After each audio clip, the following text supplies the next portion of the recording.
Planks are probably seen as one of the most boring and simplistic exercises in all of fitness, but ultimately is taken for granted because of that simplicity.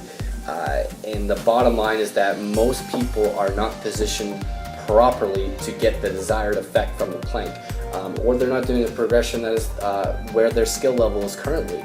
But it is pivotal for any person that is training the most basic fitness athlete to the pro athlete. Maybe there's a progression that you don't know about that can be challenging for you. That's the best thing about planks, is that they're so simple that they allow you to focus on position and posture, but they can also be upgraded into something that's truly challenging for your core. And yeah, they can be done anywhere. They can be done at home, they can be done at a park, they can be done at the gym, they can be done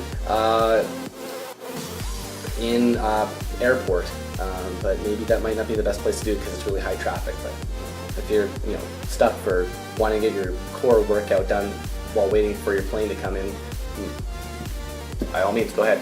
Anyways, that being said, so ultimately why I wanted to do this video is because I want to be able to demonstrate things that you can do to tweak your position in your plank to get the most benefit out of it, and also the different progressions will be able to take your plank to the next level if you're already finding that basic planks aren't doing it for you.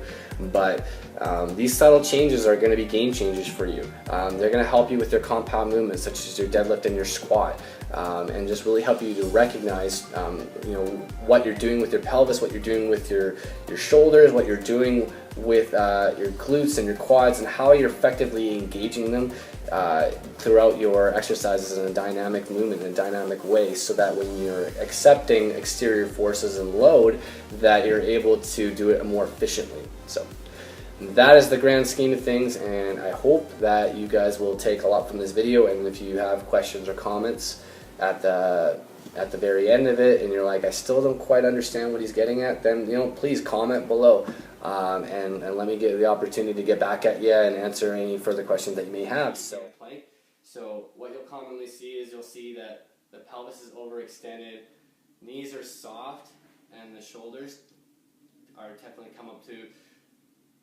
towards the ears.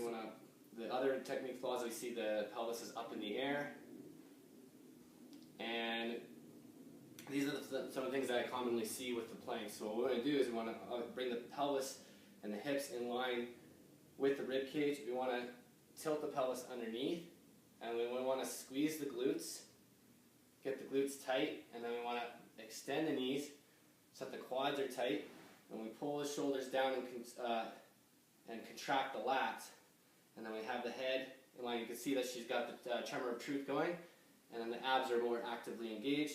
It's going to bring the pelvis in a little bit more, pull that in, so we're going to pull the belly button in towards the spine, and now we have more solid of a plank.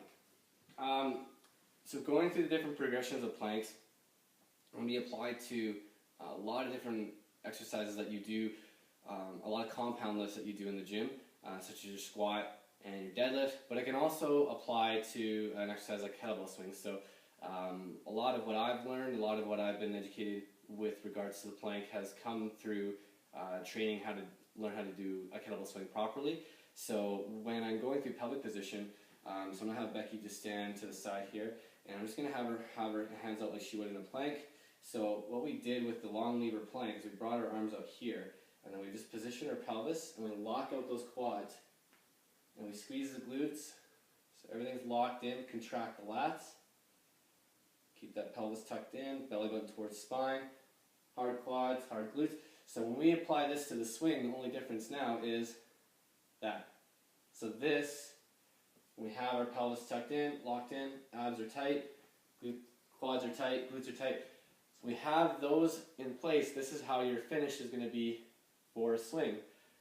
A lot of times what happens is we get that butt still back on the swing, or we have the butts too far forward and we're overextended, the knees are bent and soft. So when we do those corrections, when we bring it back, lats are tight and contracted.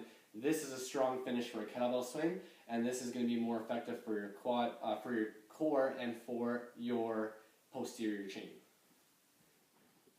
So next we're going to go over different plank progressions. We're going to take you from a beginner, and then we're going to go all the way through advanced. We're going to do static poses all the way through dynamic poses, so that you get a good broad range of different styles of planks that you can work on to help elevate your game.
Thank you very much for watching, and we'll see you next time.